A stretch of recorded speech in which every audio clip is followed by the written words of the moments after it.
Creations with Christina. Welcome back to my channel. I hope you are having a wonderful day. Today we're going to be doing a review of the Sizzix Big Shot Switch die cutting machine. This is an electronic die cutting machine. It comes with plates that are roughly about 9 inches wide by 11 inches or 12 inches long. You get 2 acrylic plates. You get an A plate as well as an embossing plate.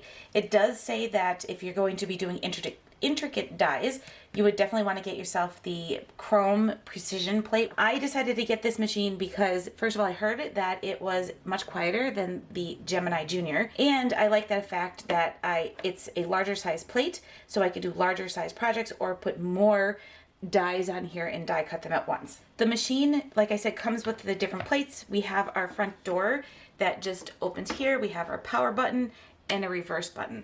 There is a door in the back of the machine that pops open automatically as your plates go through. It also has a little trap door, a little hidden door here, so you can store some dies in there as well.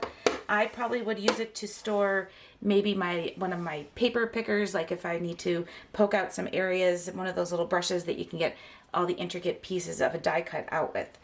We are going to first start off by using this to die cut a regular thinlit die. Before we get started die cutting, I thought I would just show you what my machine came with. So I believe most of the machines will come with a 3D folder, or depending on the version you buy.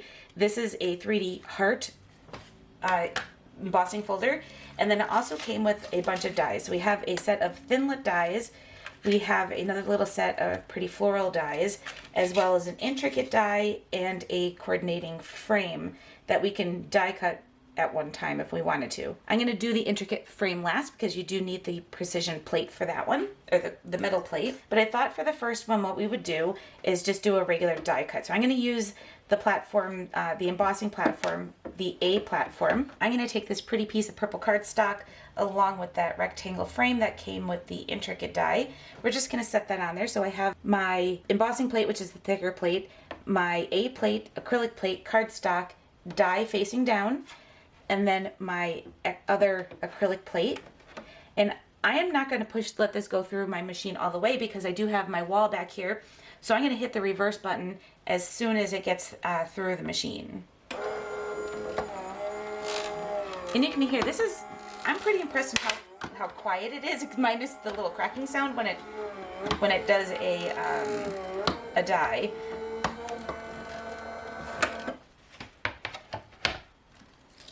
And there we go. We have our first die cut, and it cuts beautifully. Let's do the intricate die while I have this purple cardstock out. We're going to do all of the same setup: the platform, the A plate, the acrylic plate, and then our intricate die, which we're going to do facing down on top of our cardstock. And then we're going to take our metal shim. Mine is just from one of my other machines. And then I am going to go ahead and run this through the machine. As soon as you start to feed it in, it will automatically grab it and start pulling it through for you. So I run the intricate die a couple of different times. The first time, I seem to, whenever I put it in this way, with the die going across the plate, it's missing like a whole area. But when I put it sideways the one time with the metal shim, it seemed to have worked fine. So we're going to try that. I don't know why. It must be the pressure inside the machine that's doing that. So let's try this one more time. And I'm going to actually let it run all the way through. So I'm going to move my machine forward so it won't hit the wall. So go ahead and set that back. And then we're going to go and see if I was able to get it to cut this time using, yes. So it seems like I have pressure in certain areas, but it did cut much better when it went through this way versus this way. And even when I did it this way, I did have that metal shim, but again, this is not the shim that comes with my machine, so I probably need to look into getting the metal shim for the Sizzix machines. So I'm a little disappointed that I had to go through a little extra to figure out how to get the precision dies to work, but when I got into the right spot, it worked perfectly. The next thing I'm going to do is embossing folders. So I'm going to start off with just a regular embossing folder and not the 3D one that comes with our machine. That requires the embossing plate, an acrylic plate, our embossing folder, a piece of cardstock, and then our other acrylic plate. I set my folder up towards the top so that I could feed it back through the machine. So I did this going into the sideways angle because I wanted to see if the embossing folder would have that same problem as that textured die. And it didn't. It worked perfectly. So I'm thinking that I maybe need to buy the correct metal shim that goes with the Sizzix machine. And then the last thing I want to test out is going to be the 3D embossing folder. For that, you need just your embossing plate, your 3D folder, your piece of cardstock, and then one acrylic plate.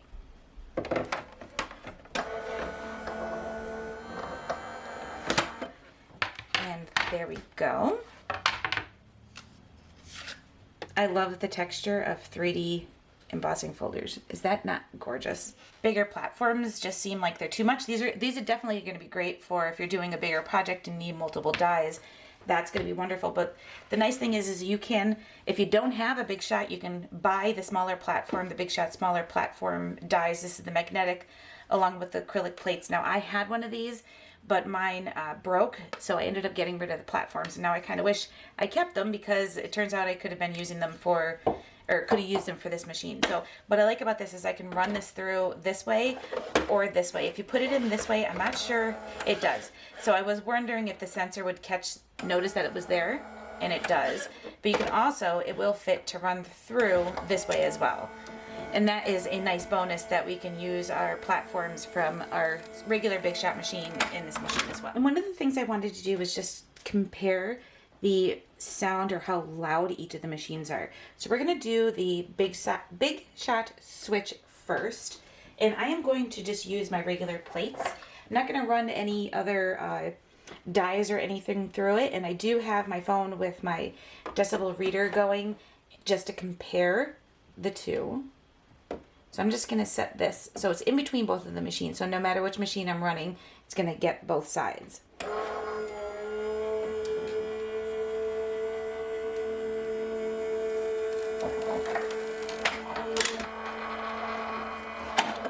So that had about a decimal of about 70. And now what we're going to do is compare it with the Gemini Junior. I have all of the plates, normal plates, nothing extra in there. We're just going to set this up like we would if we were running a die.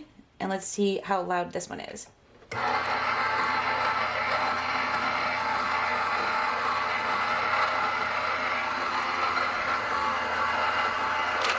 So the Big Shot itself runs about 69 to 70 decibels, and then the Gemini Junior is about 79 or 80 decibels. So it is higher than the Switch. The Switch is definitely a quieter machine, which is really nice, especially if you're a late night crafter and you want to be quiet. That's a great machine to have. And the last thing I just wanted to share with you is how I'm storing my plates. I decided I wanted to keep all of my plates in one area and on my countertop. So I took a cosmetic holder. It's an acrylic holder that I was using to store some of my punch platforms, and because of some of the shapes of those platforms, it was just too small for that. So I put it aside, but right now I'm going to start using it for holding my plates, and it's going to stay right on my countertop next to my machines, so that no matter what machine I'm using, all of my platforms are right there and easy to access. I hope you enjoyed today's video and walking through on how to use the new Big Shot switch machine, as well as the comparison between this one and the Gemini Junior, which is another electronic die cutting machine. Thanks everybody for watching, and I'll see you in the next video.